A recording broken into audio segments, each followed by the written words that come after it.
It's Noah the Prodigy. Let's lock in.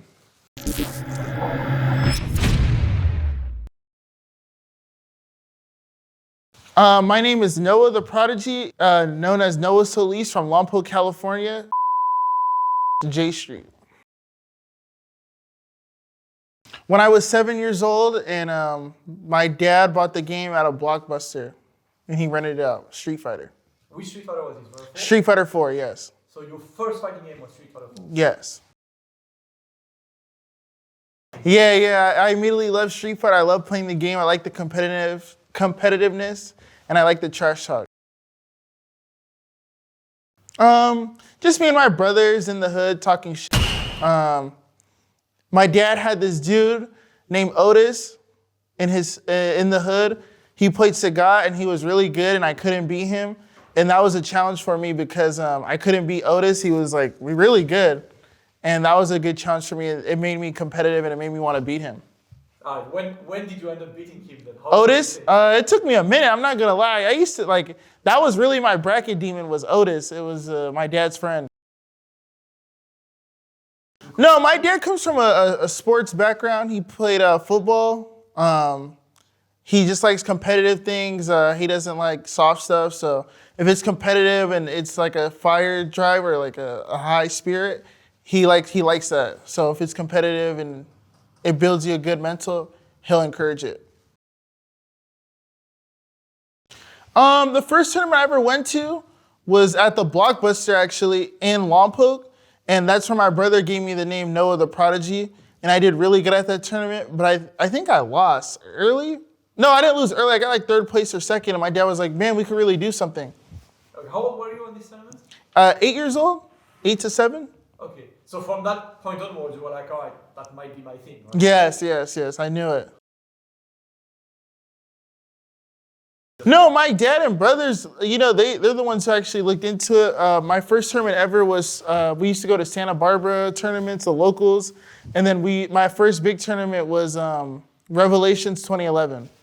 How did you do at this tournament? Do you remember? I think I did good. I lost to Red Rapper. He does the Evo soundtrack. I think if you guys know who that is, Red Rapper. And then I lost to someone else, I forgot. But I remember I went to the car crying because I lost and I felt bad because my dad sold his car so I could go to the tournament. Oh, Marvel was really fun. That really brought the real excitement to my life. I mean, it was very fast-paced. It gave me a kid feeling. It gave me a very high adrenaline feeling. Very fun.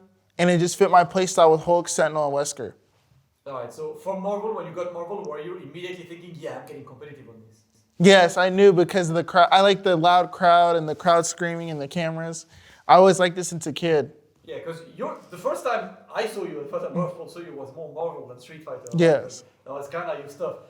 Did you end up going to a lot of tournaments for Marvel? Yes, I went to Evo. I went to I went to everything. Curly Mustache, shout out Yipes. I went to everything as a kid for Marvel, and I just got better and better and better and better and better. Oh, really huge for me. My brothers, we all played Street Fighter. My brother Quali, CISO, that was our life for a majority of our time. Because I knew sports wasn't for me, being realistic. I knew I wasn't going to. I mean, this sounds to say, but going to the NFL or NBA is kind of like a fake dream if you don't have the genetics. I mean, you could work as hard as you. My cousin Toa, if he stopped playing football and I just trained for 5 years, Toa will still be better than me at football. He's just a God-gifted football player, how I'm a God-gifted Street Fighter player. All right, so you saw that, your talents. Yeah, because I was gonna play sports, but then I seen my cousin Toa play, and I was like, oh, I'm realistic. I'm a realistic person. I was like, I'm not gonna be as good as Toa, so I didn't play sports. I was like, I knew this is a waste of my time because of how good Toa was. So would you say for your entire life, you always had one thing in mind, which is, competition is my life. I just need to find out my competition is. Yeah, I knew because Street Fighter and Marvel, it still gives you that competitive spirit. High school, the party life, being a high school kid, just enjoying high school, just enjoying the life. And but I knew Street Fighter 5 was easy. All those players, they all got carried by V-Trigger. So I knew they weren't really that good. So what made you not play it because you probably as well. High school, just being a kid. I just wanted to enjoy being a kid. Like you only get high school one time in your life, so I just wanted to enjoy the feeling of just being normal. Good, just hanging out with friends, just enjoying life. Just being a kid, it's a fun. You only get 4 years of it, so why not enjoy it to the highest potential? Okay, you guys want the real story? Yes. Okay, no industry This is the real I swear to God, God is watching me. You guys can kill everyone. I'm not lying. God, you're watching. Shout out to my dad could vouch, and a dude named Ruben Ramos could vouch. So Evo 2022, my friend Reggie, Marcus, and there's a player named No Need to Talk. We all plan on going to Evo just for fun. I didn't play Street Fighter 5. I did not practice or nothing. I went and I just entered the bracket just for fun. I haven't played in forever. And I went last round with Pugera, and I shook his hand and I go, you like I haven't played him forever. But I don't think he understood me. And I was like, you should be embarrassed. And then I looked my dad in the eyes. I swear to God on everything I love. I said, Dad, all these players, when Street Fighter 6 comes out, I'm going to be one of the best. I swear to God. I looked him in the eyes and I said that. I go, Dad, when Street Fighter 6 comes out, all these players are carried by V-Trigger and and I'm going to be one of the best players in Street Fighter 6. Just chilling. I just graduated. I want to go to Vegas, just hang out with some friends in Vegas. I want to enjoy the Vegas. I really came to support No Need to Talk because he was really good at 5. And he always would tell me, and like El Chacote would tell me, like, yo, if you took 5 seriously, you'd be one of the best. But I just didn't do it. I just didn't care. I knew like all those players were carried by V-Trigger. Nah, I knew Street Fighter was my gift in life. Like I already knew like when Street Fighter 6 comes out, it's over. Because I knew all these players were carried by V-Trigger. Oh, I said it's over. I'm gonna qualify for everything. Because I'm a God-gifted Street Fighter player. I already knew like this was my dream. So how was the beginning of Street Fighter 6 for you? Oh, like I was playing like I was working some trash job, but I already knew like some people in my I'm not gonna say no names, but some people would be like, oh, like you gotta go get you gotta go to college, you gotta go to school, and like you gotta do this, you gotta do that, go get a job. But I'm like, I don't care. Like I'm ignorant. I mean, it sucks to say, but like I know I'm a genius. Like I already know like I'm like the smartest person. I think I'm like really smart. So I knew like I would just block them out and not listen and laugh at them. Not like that, but like I would just block them out because I knew Street Fighter was gonna work out. Like I already knew. So like when they would say like, oh, go do this, go to school, go get a job, I'd be like, I'm not doing that. Like I just ignore them out. I would like laugh in my head. And as a player, that's what we see, right? Your confidence carries you like crazy, right? Does this confidence ever break, like when you enter a tournament? Nah, because you're gonna lose in this business. I mean, not everyone. I'm not Floyd Mayweather. I mean, even Floyd Mayweather lost in the Olympics in the amateur. So I mean, you're gonna lose. So that just happens. Yeah. So you see it as a long run, right? You're gonna lose, but you're in there regardless. Yeah. They're idiots and they watch at home while I'm getting money and traveling the world. Yeah, so you're playing the right way. Yeah.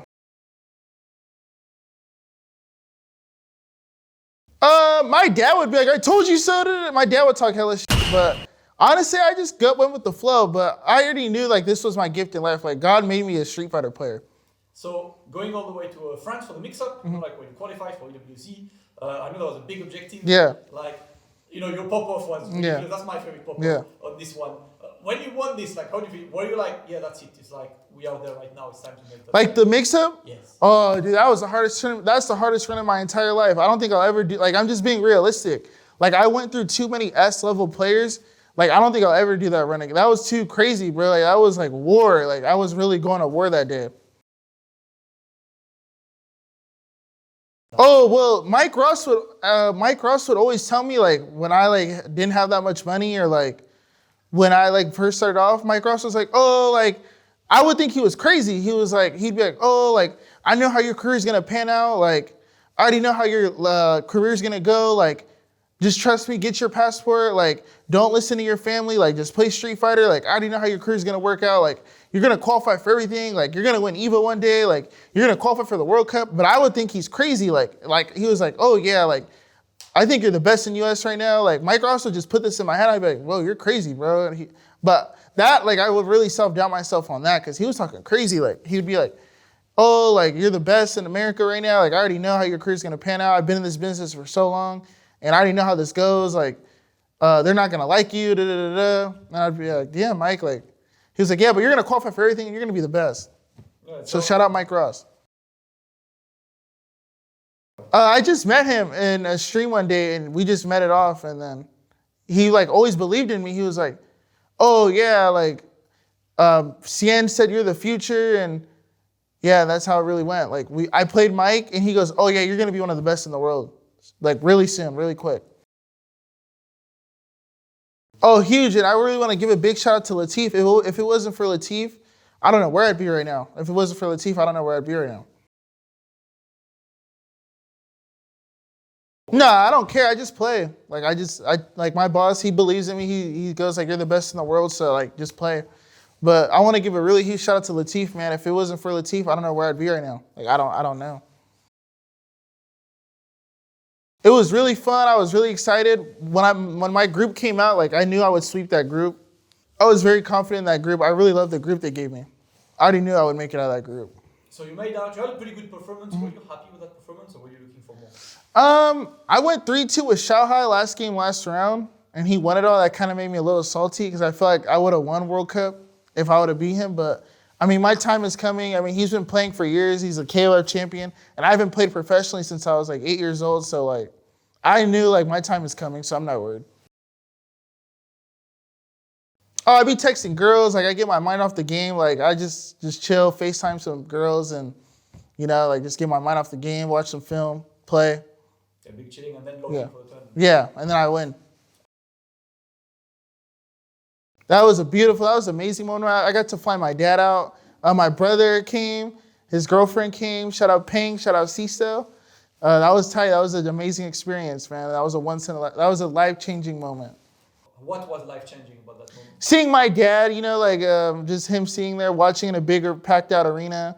And he's seen it from the start. Like we would go to like the locals and stuff, and he always believed he's really the innovator. Like he always knew like when people would say go do this, go do that, my dad would be like, nah, f that. Like you play Street Fighter. So like, you mean basically making sure you lock in and get yeah, like my dad's a genius. Like I mean, he's not like book smart, but I mean Floyd Mayweather's not book smart, and he's a genius. I mean like he's a millionaire. My dad's a genius, but in his own way. Yeah.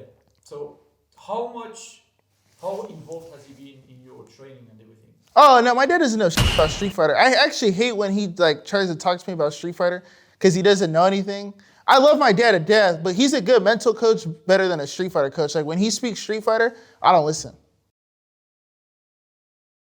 Oh, I love my dad to death. I mean, if it wasn't for my dad, I wouldn't be here right now either. He's the one who believed in me from the jump. Like, if it wasn't for my dad, like he taught me to be a killer. So like, I know like my hands don't shake in tournaments. Like a lot of these players, like I don't get nervous, like because of my dad. So I want to give a big shout out to him. If it wasn't for him, I wouldn't be here right now. Have you ever felt nervous in a tournament? Oh hell no. Never. No.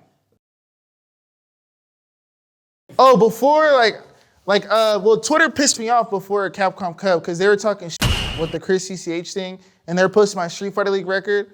That pissed me the f off. So like, I was filled with a lot of hate and anger during that tournament, and I let it out on everyone at Capcom Cup. So if it wasn't for Twitter, I probably wouldn't have done so good. Yeah, like I'm not. Well, I'm still good in the studio, but the next season of Street Fighter League, I'm killing everyone. Like I have a lot of hate, like and anger coming into the next Street Fighter League. So, because Twitter tried to talk shit. So, I play better in a loud crowd in like a packed out arena than I do like online. Like a lot of players are good online, but they suck offline. Like they choke a lot. Like they have like mental problems. Like they can't handle the pressure. I mean, that's why I'm so good. Oh no, I'm just coming to kill everyone. Like I'm coming with a very angry to the next Street Fighter League. Like I'm ready to go. Like I'm actually like really focused on Street Fighter League because like the world tried to turn on me. Oh, good. Like I already knew like my time is gonna come. Like I haven't played professional since I was 8 years old. Like I'm the most talented player in Street Fighter right now. So what's next for you then after that big? Keep training, getting my skills better. I have the mental. I just need to get my skills better, and it's over. Once I get my skills a little sharper, I've been getting better though. Every tournament I get better. If you actually watch and analyze the gameplay, I get better every tournament. That's because I'm just young and my skills are getting sharper. Yeah, and character-wise, you're like the only guy who stayed with Luke. Right? Yeah, everyone switches. Nobody in the world could get my results with season 2 Luke. It's impossible. Nobody could do it. Nobody. Why did you stay with Luke? Because he fits my playstyle and I like his aggressiveness. So, and no plan to change from Luke? Oh, he's going to get buffed season 3, so I'm good. I already know Capcom's going to buff him.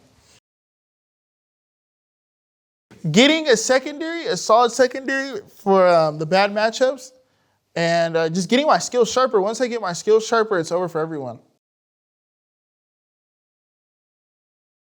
I want to get my dad a car. I'm not going to give him money because he's for money, so I'm going to give my dad a car. I'm going to give him something to have. Probably buy my mom something. I'll probably give my mom some money. She's good with money, but I'm not giving my dad money. Yeah, so how important is it for you to think, you know what, I'm supporting my parents through Street Fighter?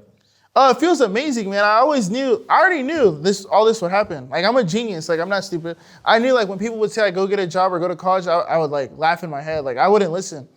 Like, I'd be like, oh, I already know I'm going to be one of the best. I already knew. Like, when I would win can openers and TNS online, when I didn't have that much money, I knew, like, oh, like, I already know I'm going to be one of the best. If the money's right, I'll look into it. I'll learn it. Yeah, so for now, Street Fighter 6, right? Yeah, just Street Fighter 6. Oh, the FGC, man, the friends in there are amazing. There's some shady people, but shout out to like Mena, Angry Bird, Big Bird, especially the Birds, man, and the B-Boy Brothers. I love those dudes to death. That's like actually my family now from the FGC. Psycho believed in me. I actually want to give a big shout out to Psycho. Like, when everyone doubted me and everyone would talk shit, like Psycho was not a hater. Like, Psycho would be like, oh, I already know, Noah, like, you're the best in America, like, you're gonna smoke Japan, like this was before, like I even entered any tournaments. Like, Psycho was like, bro, I know how good you are, like, you're gonna smoke EU, like, you're gonna smoke, like, NA, like, I already think you're one of the best in NA, you're gonna smoke Japan, like, I already know how you, like, Psycho really, really believed in me, like, crazy. I wanna give a big shout out to Psycho. He knows Street Fighter. I'd like to give a big shout out to all my fans in Japan. Thank you so much for supporting me. I have a huge fan base out there. And just shout out to Latif, Ibrahim, and Twisted Minds for sponsoring me and believing in me. And sign me forever. Let's go. Thank you, bro. Thank you.